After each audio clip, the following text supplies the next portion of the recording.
Robert T Kiyosaki के द्वारा लिखित पुस्तक रिच डैड पुअर डैड की प्रस्तावना। इसकी बहुत जरूरत है। क्या स्कूल बच्चों को असली जिंदगी के लिए तैयार करता है? मेरे मम्मी डैडी कहते थे, मेहनत से पढ़ो और अच्छे नंबर लाओ, क्योंकि ऐसा करोगे तो एक अच्छी तनख्वाह वाली नौकरी मिलेगी। उनके जीवन का लक्ष्य यही था कि मेरी बड़ी बहन और मेरी कॉलेज की शिक्षा पूरी हो जाए। उनका मानना था कि अगर कॉलेज की शिक्षा पूरी हो गई तो हम जिंदगी में ज्यादा कामयाब हो सकेंगे। जब मैंने 1976 में अपना डिप्लोमा हासिल किया, मैं फ्लोरिडा स्टेट यूनिवर्सिटी में अकाउंटिंग में ऑनर्स के साथ ग्रेजुएट हुई और अपनी कक्षा में काफी ऊंचे स्थान पर रही। तो मेरे मम्मी डैडी का लक्ष्य पूरा हो गया। यह उनकी जिंदगी की सबसे बड़ी उपलब्धि थी। मास्टर प्लान के हिसाब से मुझे एक बिग 8 अकाउंटिंग फर्म में नौकरी भी मिल गई। अब मुझे उम्मीद थी एक लंबे करियर और कम उम्र में रिटायरमेंट की। मेरे पति माइकल भी इसी रास्ते पर चले थे। हम दोनों ही बहुत मेहनती परिवारों से आए थे, जो बहुत अमीर नहीं थे। माइकल ने ऑनर्स के साथ ग्रेजुएशन किया था, एक बार नहीं बल्कि 2 बार। पहली बार इंजीनियर के रूप में और फिर लॉ स्कूल से। उन्हें जल्दी ही पेटेंट लॉ में विशेषज्ञता रखने वाली वाशिंगटन डीसी की एक मानी हुई लॉ फर्म में नौकरी मिल गई और इस तरह उनका भविष्य भी सुनहरा लग रहा था।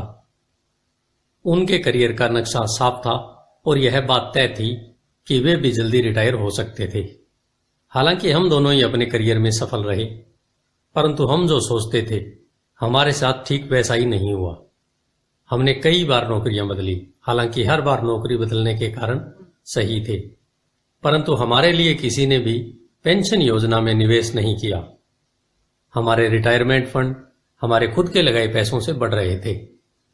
हमारी शादी बहुत सफल रही और हमारे 3 बच्चे हैं।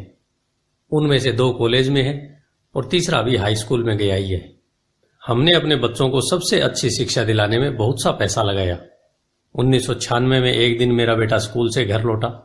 स्कूल से उसका मोह भंग हो गया था। वह पढ़ाई से ऊब चुका था। मैं उन विषयों को पढ़ने में इतना ज्यादा समय क्यों बर्बाद करूं जो असली जिंदगी में मेरे काम ही नहीं आएंगे? उसने विरोध किया। बिना सोचे विचारे ही मैंने जवाब दिया, क्योंकि अगर तुम्हारे अच्छे नंबर नहीं आए तो तुम कभी कॉलेज नहीं जा पाओगे। चाहे मैं कॉलेज जाऊं या ना जाऊं, उसने जवाब दिया, मैं अमीर बनकर दिखाऊंगा। अगर तुम कॉलेज से ग्रेजुएट नहीं होगे तो तुम्हें कोई अच्छी नौकरी नहीं मिलेगी। मैंने एक मां की तरह चिंतित और आशंकित होकर कहा, बिना अच्छी नौकरी के तुम किस तरह अमीर बनने के सपने देख सकते हो? मेरे बेटे ने मुस्कुराकर अपने सिर को बोरियत भरे अंदाज में हिलाया।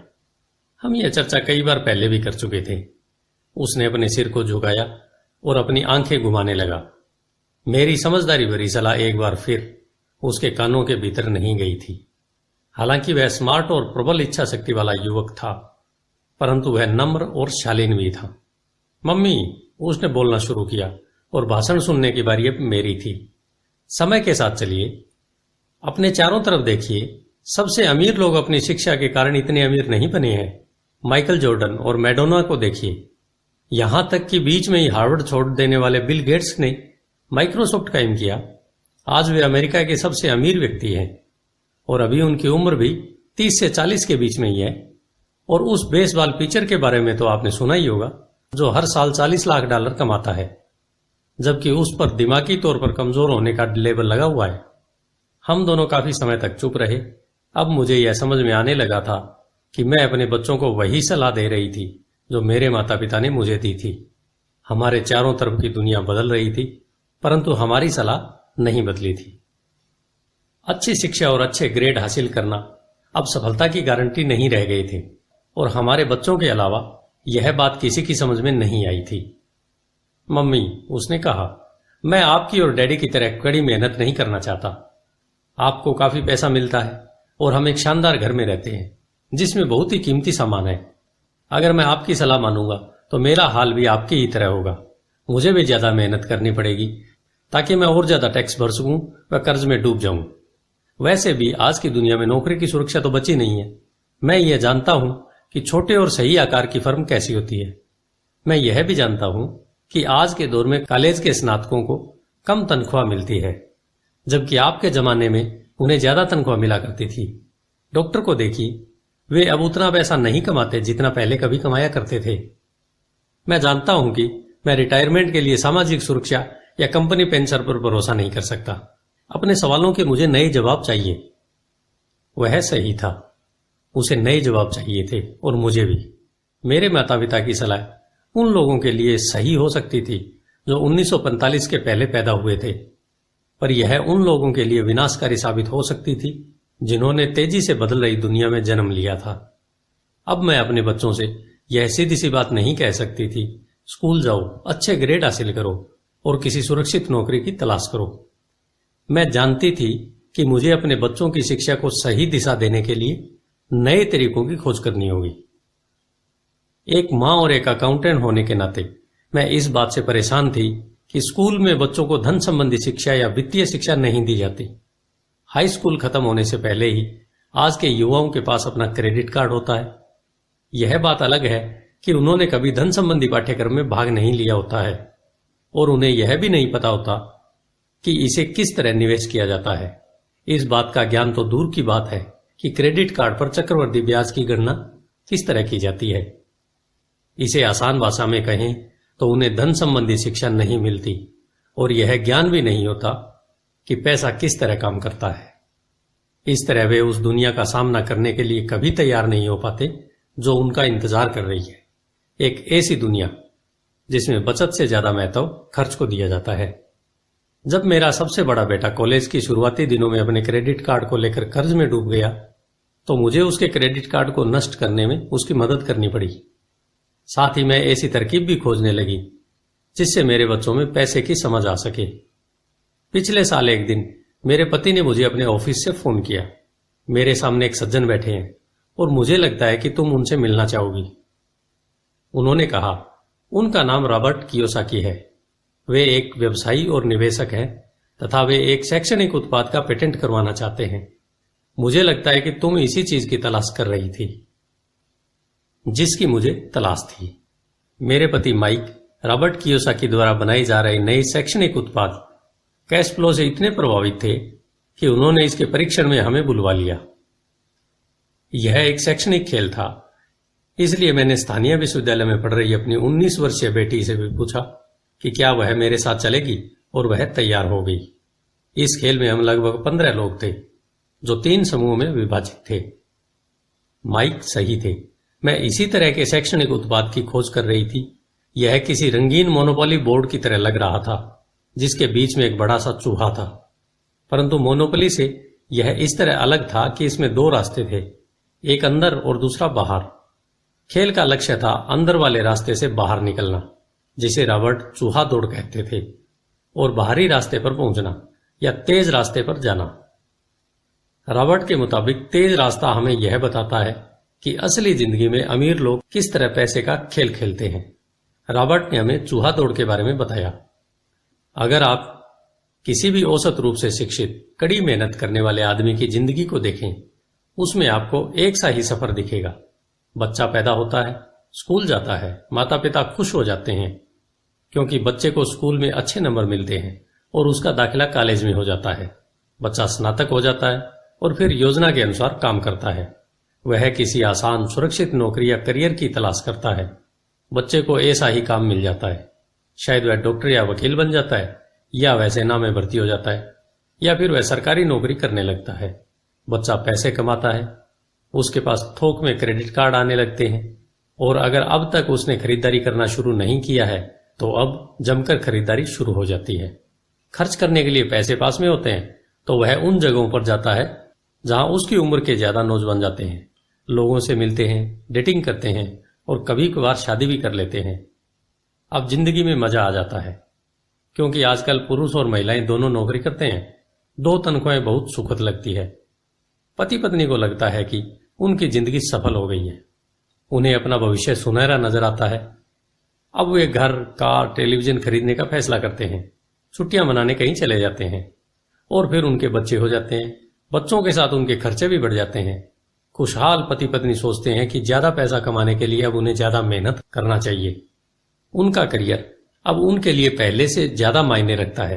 वे अपने काम में ज्यादा मेहनत करने लगते हैं ताकि उन्हें प्रमोशन मिल जाए या उनकी तनख्वाहें बढ़ जाए, तनख्वाह बढ़ती है, पर उसके साथ ही दूसरा बच्चा भी पैदा हो जाता है। अब उन्हें एक बड़े घर की जरूरत महसूस होती है।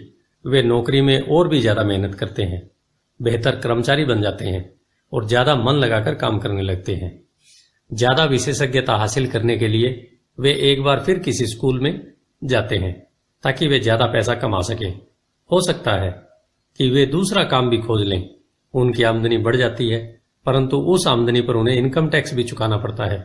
यही नहीं, उन्होंने जो बड़ा घर खरीदा है उस पर भी टैक्स देना होता है। इसके अलावा उन्हें सामाजिक सुरक्षा का टैक्स तो चुकाना ही है। इसी तरह बहुत से टैक्स चुकाते चुकाते उनकी तनख्वाह चुक जाती है। वे अपनी बढ़ी हुई तनख्वाह लेकर घर आते हैं और हैरान होते हैं कि इतना सारा पैसा आखिर कहां चला जाता है। भविष्य के लिए बचत के हिसाब से वे कुछ म्यूचुअल फंड भी खरीद लेते हैं और अपने क्रेडिट कार्ड से घर का किराना खरीदते हैं। उनके बच्चों की उम्र अब 5 या 6 साल हो जाती है। यह चिंता भी उन्हें सताने लगती है कि बच्चों के कॉलेज की शिक्षा के लिए भी बचत जरूरी है। इसके साथ ही उन्हें अपने रिटायरमेंट के लिए पैसा बचाने की चिंता भी सताने लगती है। 35 साल पहले पैदा हुए यह खुशहाल दंपति अब अपनी नौकरी के बाकी दिन चूहा दौड़ में फंसकर बिताते हैं। वे अपनी कंपनी के मालिकों के लिए काम करते हैं, सरकार को टैक्स चुकाने के लिए काम करते हैं और बैंक में अपनी गिरवी संपत्ति तथा क्रेडिट कार्ड के कर्ज को चुकाने के लिए काम करते हैं। फिर वे अपने बच्चों को यह सलाह देते हैं कि उन्हें मन लगाकर पढ़ना चाहिए, अच्छे नंबर लाना चाहिए और किसी सुरक्षित नौकरी की तलाश करना चाहिए। वे पैसे के बारे में कुछ भी नहीं सीखते और इसलिए वे जिंदगी भर कड़ी मेहनत करते रहते हैं। यह प्रक्रिया पीढ़ी दर पीढ़ी चलती है। इसे चूहा दौड़ कहते हैं। चूहा दौड़ से निकलने का एक ही तरीका है और वह यह है, आप अकाउंट्स और इन्वेस्टमेंट दोनों क्षेत्रों में निपुण हो जाएं। दिक्कत यह है कि इन दोनों ही विषयों को बोरिंग और कठिन माना जाता है। मैं खुद एक सीपीए हूं और मैंने बिग 8 अकाउंटिंग फर्म के लिए काम किया है। मुझे यह देखकर ताजुब हुआ कि रॉबर्ट ने इन दोनों बोरियत और कठिन विषयों को सीखना इतना रोचक, सरल और रोमांचक बना दिया था। सीखने की प्रक्रिया इतनी अच्छी तरह से छुपा ली गई थी कि जब हम चूहा दौड़ से बाहर निकलने के लिए जी जान लगा रहे थे तो हमें यह ध्यान ही नहीं रहा कि हम कुछ सीख रहे थे। शुरू में तो हम एक नए शैक्षणिक खेल का परीक्षण कर रहे थे, परंतु जल्दी ही इस खेल में मुझे और मेरी बेटी को मजा आने लगा। खेल के दौरान हम दोनों ऐसे विषयों पर बात कर रहे थे जिनके बारे में हमने पहले कभी बातें नहीं की थी। एक लेखापाल होने के कारण इनकम स्टेटमेंट और बैलेंस शीट से जुड़ा खेल खेलने में मुझे कोई परेशानी नहीं हुई। मैंने खेल के नियम और इसकी बारीकियां समझाने में अपनी बेटी और दूसरे लोगों की मदद भी की। उस रोज मैं चूहा दौड़ से सबसे पहले बाहर निकली और केवल मैं ही बाहर निकल पाई। बाहर निकलने में मुझे 50 मिनट का समय लगा, हालांकि खेल लगभग 3 घंटे तक चला। मेरी टेबल पर एक बैंकर बैठा था, इसके अलावा एक व्यवसायी था और एक कंप्यूटर प्रोग्रामर भी था। मुझे यह देखकर बहुत हैरानी हुई कि इन लोगों को अकाउंटिंग या इन्वेस्टमेंट के बारे में इतनी कम जानकारी है, जबकि ये विषय उनकी जिंदगी में कितने ज्यादा अहमियत रखते थे। मेरे मन में यह सवाल भी उठ रहा था कि वे असल जिंदगी में अपने पैसे धेले के कारोबार को कैसे संभालते होंगे। मैं यह समझ सकती थी कि मेरी 19 साल की बेटी क्यों नहीं समझ सकती, पर ये लोग तो उससे दुगनी उम्र के थे और उन्हें ये बात समझ में आनी चाहिए थी। चूहा दौड़ से बाहर निकलने के बाद मैं 2 घंटे तक अपनी बेटी और इन शिक्षित अमीर वयस्कों को पासा फेंकते और अपना बाजार फैलाते देखती रही। हालांकि मैं खुश थी कि वे लोग कुछ नया सीख रहे थे, लेकिन मैं इस बात से बहुत परेशान और विचलित थी। वयस्क लोग सामान्य अकाउंटिंग और इन्वेस्टमेंट के मूलभूत बिंदुओं के बारे में कितना कम जानते थे। उन्होंने अपने इनकम स्टेटमेंट और अपनी बैलेंस शीट के आपसी संबंध को समझने में भी बहुत समय लगाया। अपनी संपत्ति खरीदते और बेचते समय उन्हें ध्यान ही नहीं रहा कि हर सौदे में उनकी महीने की आमदनी पर असर पड़ रहा है। मैंने सोचा, असल जिंदगी में ऐसे करोड़ों लोग होंगे जो पैसे के लिए सिर्फ इसलिए परेशान हो रहे हैं क्योंकि उन्होंने ये दोनों विषय कभी नहीं पढ़े। मैंने मन में सोचा, भगवान का शुक्र है कि हमें मजा आ रहा है और हमारा लक्ष्य खेल में जीतना है। जब खेल खत्म हो गया तो रॉबर्ट ने हमें 15 मिनट तक कैश फ्लो पर चर्चा करने और इसकी समीक्षा करने के लिए कहा। मेरी टेबल पर बैठा व्यवसायी खुश नहीं था, उसे खेल पसंद नहीं आया था। मुझे यह सब जानने की कोई जरूरत नहीं है, उसने जोर से कहा। मेरे पास इन सब के लिए अकाउंटेंट, बैंकर और वकील है जिन्हें यह सब मालूम है। रॉबर्ट का जवाब था, क्या आपने गौर किया है कि ऐसे बहुत से अकाउंटेंट हैं जो अमीर नहीं है, और यही हाल बैंकर, वकील, स्टॉक ब्रोकर और रियल एस्टेट ब्रोकर का भी है। वे बहुत कुछ जानते हैं और प्राय वे लोग स्मार्ट होते हैं, परंतु उनमें से ज्यादातर अमीर नहीं होते। क्योंकि हमारे स्कूल में वह सब नहीं सिखाते जो अमीर लोग जानते हैं, इसलिए हम इन लोगों को सलाह देते हैं। परंतु एक दिन जब आप किसी हाईवे पर कार से जाते हैं, आप ट्रैफिक जाम में फंस जाते हैं, आप बाहर निकलने के लिए छटपटाते हैं। जब आप अपनी दाईं तरफ देखते हैं तो वहां आप देखते हैं कि आपका अकाउंटेंट भी उसी ट्रैफिक जाम में फंसा हुआ है। फिर आप बाईं तरफ देखते हैं और आपको वहां आपका बैंकर भी उसी हाल में नजर आता है। इससे आपको हालात का अंदाजा हो जाएगा। कंप्यूटर प्रोग्रामर भी इस खेल से प्रभावित नहीं हुआ था। यह सीखने के लिए मैं सॉफ्टवेयर खरीद सकता हूं। बैंकर जरूर प्रभावित हुआ था। मैंने स्कूल में अकाउंटिंग सीखा था, परंतु मैं अब तक यह नहीं समझ पाया था कि इसे असल जिंदगी में किस तरह काम में लाया जाए। अब मैं समझ गया हूं, मुझे चूहा दौड़ से बाहर निकलने के लिए खुद को तैयार करने की जरूरत है। परंतु मेरी पुत्री के विचारों से मैं सबसे ज्यादा रोमांचित हुई। उन्होंने कहा, मुझे सीखने में बड़ा मजा आया। मैंने इस बारे में बहुत कुछ सीखा कि पैसा असली जिंदगी में किस तरह काम करता है और इसका निवेश किस तरह करना चाहिए। फिर उसने आगे कहा, अब मैं जानती हूं कि मैं अपने काम करने के लिए किस तरह का व्यवसाय चुनूं, और यह व्यवसाय चुनने का कारण नौकरी की सुरक्षा, उससे मिलने वाले फायदे या तनख्वाह नहीं होंगे। अगर मैं इस खेल में सिखाई जाने वाली बातें सीख जाती हूं तो मैं कुछ भी करने के लिए आजाद हूं, और वह सीखने के लिए आजाद हूं जो मैं दिल से सीखना चाहती हूं। अभी तक मुझे उस खेल को सीखना पड़ता था जिससे मुझे नौकरी पाने में मदद मिले। अब मैं यह खेल सीख जाती हूं तो मुझे नौकरी की सुरक्षा और सामाजिक सुरक्षा की ज्यादा चिंता नहीं होगी, जैसी कि मेरी बहुत सी सहेलियों को होती है। खेल खत्म होने के बाद मुझे रॉबर्ट से बात करने के लिए ज्यादा समय नहीं मिला। हमने उसकी योजना पर आगे बातें करने के लिए बाद में मिलने का फैसला किया। इतना तो मैं जानती थी कि इस खेल के बहाने रॉबर्ट यह चाहते थे कि लोगों में पैसे की बेहतर समझ विकसित हो जाए। यही कारण था कि मैं उनकी योजनाओं के बारे में ज्यादा जानने के लिए उत्सुक थी। मेरे पति और मैंने रॉबर्ट और उनकी पत्नी के साथ अगले हफ्ते डिनर मीटिंग रख ली। हालांकि यह हमारा पहला सामाजिक मेलजोल था, फिर भी मुझे ऐसा महसूस हो रहा था जैसे हम एक दूसरे को बरसों से जानते हों। हमने पाया कि हमें बहुत सी बातें एक जैसी है। हमने बहुत से विषयों पर बातें की, खेलों, नाटकों, रेस्तराओं और सामाजिक आर्थिक विषयों पर। हमने बदलती हुई दुनिया के बारे में बातें की। हमने इस मुद्दे पर बहुत समय तक विचार किया कि ज्यादातर अमेरिकी कैसे अपने रिटायरमेंट के लिए बहुत कम पैसा बचा पाते हैं या बिल्कुल नहीं बचा पाते। हमने सामाजिक सुरक्षा और मेडिकेयर की लगभग दिवालिया हालात पर भी चर्चा की। क्या हमारे बच्चों को 7.5 करोड़ वृद्ध लोगों के लिए रिटायरमेंट के लिए पैसा चुकाना होगा? हम हैरान थे कि लोग पेंशन योजना के भरोसे बैठकर कितना बड़ा खतरा मोल ले रहे हैं। रॉबर्ट की सबसे बड़ी चिंता यह थी कि अमीरों और गरीबों के बीच फासला लगातार बढ़ता जा रहा है। ऐसा न सिर्फ अमेरिका में हो रहा है बल्कि पूरी दुनिया में हो रहा है। रॉबर्ट स्व शिक्षित और स्वनिर्मित व्यवसायी थे। वे दुनिया भर में निवेश कर चुके थे और 47 वर्ष की उम्र में रिटायर होने में सफल हो गए थे। वे काम इसलिए कर रहे थे क्योंकि उन्हें भी वही चिंता थी जो मुझे अपने बच्चों को लेकर सता रही थी। वे जानते हैं कि दुनिया बदल चुकी है, परंतु इसके बावजूद शिक्षा पद्धतियां बिल्कुल नहीं बदली है। रॉबर्ट के अनुसार बच्चे सालों तक दकियानुसी शिक्षा पद्धति में अपना समय गुजारते हैं और ऐसे विषय पढ़ते हैं जो उनके जीवन में कभी भी कहीं भी काम नहीं आने वाले हैं, और वे ऐसी दुनिया के लिए तैयारी करते हैं जिसका अब नामो निशान भी नहीं बचा है।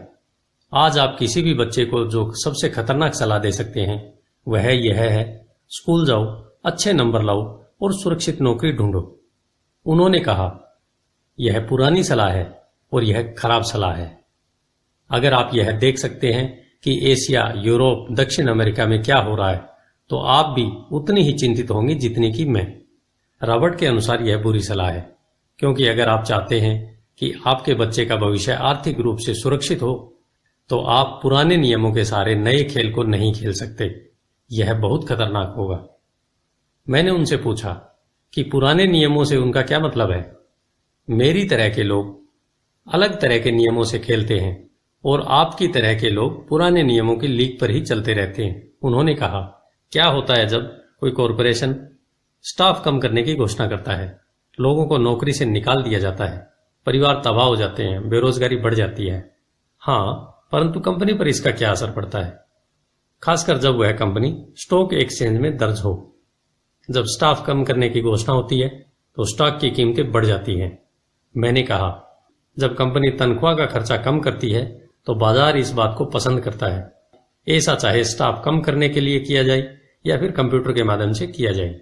उन्होंने कहा, आप ठीक कह रही हैं, और जब स्टॉक की कीमतें बढ़ती हैं तो मेरी तरफ से लोग, यानी जिनके पास उस कंपनी के शेयर होते हैं, वे ज्यादा अमीर हो जाते हैं। अलग तरह के नियमों से मेरा यही आशय है, कर्मचारी हारते हैं, मालिक और निवेशक जीतते हैं। रॉबर्ट कर्मचारी और मालिक के बीच के फर्क को समझा रहे थे। यह फर्क था अपनी किस्मत पर खुद अपना नियंत्रण होना या फिर आपकी किस्मत पर किसी दूसरे का नियंत्रण होना। परंतु ज्यादातर लोग यह नहीं समझ सकते कि ऐसा क्यों होता है। मैंने कहा, उन्हें लगता है कि यह ठीक नहीं है। उनका जवाब था, इसलिए तो बच्चों से यह कहना मूर्खता है, अच्छी शिक्षा प्राप्त करो। यह सोचना मूर्खता है कि स्कूलों में दी जा रही शिक्षा से बच्चे उस दुनिया का सामना करने के लिए तैयार हो जाएंगे जिसमें वे कॉलेज के बाद पहुंचने वाले हैं। हर बच्चे को ज्यादा शिक्षा की जरूरत है, एक अलग तरह की शिक्षा की, और उन्हें नए नियमों को जानने की भी जरूरत है, अलग तरह के नियमों को जानने की। धन के कुछ नियम होते हैं जिनसे अमीर लोग खेलते हैं, और धन के कुछ और नियम होते हैं जिनसे बाकी 95% लोग खेलते हैं। और ये 95% लोग उन नियमों को अपने घर और स्कूल में सीखते हैं। इसलिए आजकल किसी बच्चे से यह कहना खतरनाक है, मन लगाकर पढ़ो और अच्छी नौकरी खोजो। आज बच्चों को अलग तरह की शिक्षा की जरूरत है, और आज की शिक्षा नीति उन्हें कुछ मूलभूत बातें नहीं सिखा पा रही है। इस बात से कोई फर्क नहीं पड़ता कि क्लासरूम में कितने कंप्यूटर रखे हैं या स्कूल कितना पैसा खर्च कर रहे हैं। जब शिक्षा नीति में यह विषय ही नहीं है तो उसे किस तरह पढ़ाया जा सकता है। अब सवाल यह उठता है, किस तरह माता पिता अपने बच्चों को यह सिखा सकते हैं जो वे स्कूल में नहीं सीख पाते। आप अपने बच्चों को अकाउंटिंग किस तरह सिखाते हैं, क्या इससे वे बोर नहीं हो जाते? और आप उसे किस तरह निवेश करना सिखाएंगे जब एक पालक के रूप में आप खुद निवेश के खतरे से डरते हैं। अपने बच्चों को सुरक्षित जीवन के लिए तैयार करने के बजाय मैंने यह बेहतर समझा कि उन्हें रोमांचक जीवन के लिए तैयार किया जाए। तो आप किस तरह किसी बच्चे को धन और उन सब चीजों के बारे में सिखा सकते हैं जिन पर हमने अभी विचार किया है? मैंने रॉबर्ट से पूछा, हम किस तरह इसे माता पिता के लिए आसान बना सकते हैं, खासकर तब जब उन्हें खुद ही इसकी समझ न हो। उन्होंने कहा, मैंने इस विषय पर एक पुस्तक लिखी है। वह पुस्तक कहाँ है? मेरे कंप्यूटर में। यह बरसों से वहीं बिखरी पड़ी है। मैं कभी कभार उसमें कुछ बातें जोड़ देता हूं, परंतु मैं आज तक उसे कभी इकट्ठा नहीं कर पाया। मैंने इस पुस्तक को तब लिखना शुरू किया था जब मेरी पहली किताब बेस्ट सेलर हो गई थी, परंतु मैं अभी तक अपनी नई किताब को पूरा नहीं कर पाया हूं। यह अभी भी खंडों में है, और यह पुस्तक निश्चित रूप से खंडों में ही थी। उन बेतरतीब खंडों को पढ़ने के बाद मैंने यह फैसला किया कि पुस्तक निश्चित रूप से बेहतरीन थी और समाज में इसकी बहुत जरूरत थी, खासकर ऐसे लोगों में जब दुनिया तेजी से बदल रही थी। हम दोनों तत्काल इस निर्णय पर पहुंचे कि मैं रॉबर्ट की पुस्तक में सह लेखक बन जाऊं। मैंने उनसे पूछा कि उनके विचार से किसी बच्चे को कितनी वित्तीय आय की जरूरत होती है। उन्होंने कहा कि यह बच्चे पर निर्भर करता है। अपने बचपन में उन्होंने यह जान लिया था कि वे अमीर बनना चाहते थे, और उन्हें एक ऐसे पिता स्वरूप व्यक्ति मिल गए जो अमीर थे और जो उनका मार्गदर्शन करने के इच्छुक भी थे। रॉबर्ट का कहना था कि शिक्षा ही सफलता की नींव है। जिस तरह स्कूल में सीखी गई बातें बहुत महत्वपूर्ण होती है, उसी तरह धन संबंधी समझ और बोलने की कला भी महत्वपूर्ण होती है। आगे की कहानी रॉबर्ट के 2 डैडियों के बारे में है, जिनमें से एक अमीर है और दूसरे गरीब, जिनके जरिए रॉबर्ट उन रहस्यों को बताएंगे जो उन्होंने अपने जीवन में सीखे हैं। दोनों डैडियों के बीच का अंतर एक खास बात उजागर करता है।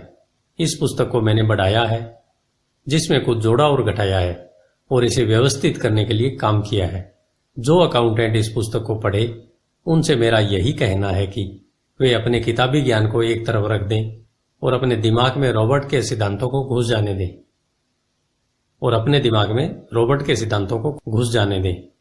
हालांकि उनमें से कई सिद्धांत पहली नजर में गलत लगेंगे। अकाउंट्स के सिद्धांतों की बुनियादी बातों को चुनौती देते लगेंगे, परंतु यह याद रखें कि वे एक महत्वपूर्ण दृष्टि देते हैं कि किस तरह सच्चे निवेशक अपने निवेश के फैसलों का विश्लेषण करते हैं। जब हम अपने बच्चों को स्कूल जाने, मेहनत से पढ़ने और अच्छी नौकरी पाने की सलाह देते हैं, तो अक्सर हम ऐसा सांस्कृतिक आदतों के कारण करते हैं। ऐसा करना हमेशा सही चीज मानी गई है। जब मैं रॉबर्ट से मिली तो उनके विचारों ने शुरू में तो मुझे चौंका दिया। दो डैडियों के साथ पले बड़े रॉबर्ट के सामने दो अलग अलग लक्ष्य होते थे। उनके पढ़े लिखे डैडी उन्हें कॉरपोरेशन में नौकरी करने की सलाह देते थे और उनके अमीर डैडी उन्हें कॉरपोरेशन का मालिक बनने की सलाह देते थे। दोनों ही कामों में शिक्षा की जरूरत थी, परंतु पढ़ाई के विषय बिल्कुल अलग अलग थे। पढ़े लिखे डैडी रॉबर्ट को स्मार्ट बनने के लिए प्रोत्साहित करते थे। अमीर डैडी रॉबर्ट को यह जानने के लिए प्रोत्साहित करते थे कि किस तरह स्मार्ट लोगों की सेवाएं ली जाएं। दो डैडियों के होने से कई समस्याएं भी पैदा हुई। रॉबर्ट के असली डैडी हवाई राज्य के शिक्षा प्रमुख थे। जब रॉबर्ट 16 साल के हुए तो उन्हें इस बात की कोई खास चिंता नहीं सता रही थी। अगर तुम्हें अच्छे नंबर नहीं मिलते तो तुम्हें कोई अच्छी नौकरी नहीं मिलेगी। वे पहले से ही ये जानते थे कि उनके करियर का लक्ष्य था कॉरपोरेशन का मालिक बनना, न कि उसमें नौकरी करना। सच तो यह है कि अगर हाई स्कूल में समझदार और मेहनती परामर्शदाता नहीं मिला होता तो रॉबर्ट कभी कॉलेज नहीं गए होते। वे इस बात को मानते हैं। वे दौलत कमाने के लिए बेताब थे, परंतु वे आखिरकार मान ही गए कि कॉलेज की शिक्षा से भी उन्हें फायदा हो सकता है। दरअसल इस पुस्तक में दिए गए विचार शायद बहुत से माता पिताओं को क्रांतिकारी और अतिशयोक्तिपूर्ण लगेंगे। कई लोगों को तो अपने बच्चों को स्कूल में रखने में भी काफी परेशानी, काफी मेहनत करनी पड़ती है, परंतु बदलते हुए समय को देखते हुए हमें नए और जोखिम भरे विचारों की तरफ ध्यान देने की जरूरत है। अपने बच्चों को कर्मचारी बनने की सलाह देने का मतलब यह है कि हम उन्हें जिंदगी भर अपनी खून पसीने की कमाई से इनकम टैक्स और भी न जाने कितने टैक्स चुकाने की सलाह देते हैं, और इसके बाद भी पेंशन की कोई गारंटी नहीं होती। और यह सच है कि आज के जमाने में टैक्स किसी व्यक्ति का सबसे बड़ा खर्च है।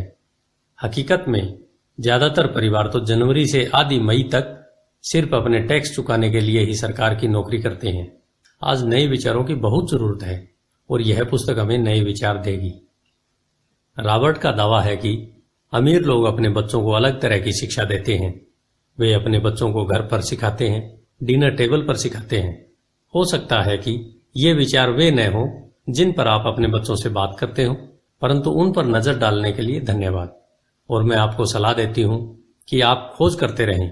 एक माँ और एक सीपीए होने के नाते मैं तो यही सोचती हूं कि अच्छे नंबर लाना और एक बढ़िया नौकरी पा लेना एक पुराना विचार है। हमें अपने बच्चों को नए तरह के विचार देने होंगे।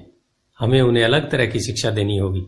शायद हम अपने बच्चों को यह सिखाएं कि अच्छे कर्मचारी होने के साथ साथ वे अपना खुद का निवेश कॉरपोरेशन भी खोल सकें। दोनों का यह तालमेल बढ़िया रहेगा। एक माँ होने के नाते मुझे उम्मीद है कि यह पुस्तक सभी अभिभावकों के लिए फायदेमंद होगी। रॉबर्ट लोगों को यह बताना चाहते हैं कि कोई भी व्यक्ति अगर ठान ले तो अमीर बन सकता है। अगर आप एक माली या गेटकीपर हैं या पूरी तरह बेरोजगार हैं, तो भी आप में खुद को अपने और अपने परिवार के लोगों को धन संबंधी बातें सिखाने की काबिलियत है। यह याद रखें कि धन संबंधी बुद्धि वह दिमागी तरीका है जिससे हम अपनी धन संबंधी समस्याओं को सुलझाते हैं। आज हम ऐसे विश्वव्यापी तकनीकी परिवर्तनों का सामना कर रहे हैं जिनका सामना हमने आज से पहले कभी नहीं किया। किसी के पास भी जादू की पुड़िया नहीं है, परंतु एक बात तो तय है, ऐसे परिवर्तन हमारे सामने आने वाले हैं जो हमारे यथार्थ से परे हैं। कौन जाने भविष्य हमारे लिए क्या लाता है, पर जो भी हो हमारे पास दो मूलभूत विकल्प मौजूद है। या तो हम सुरक्षा की राह पर चलें या फिर हम स्मार्ट बनकर खुद को धन संबंधी क्षेत्रों में शिक्षित करें और अपने बच्चों की धन संबंधी प्रतिभा को भी जागृत करें। शेरान लेक्टर।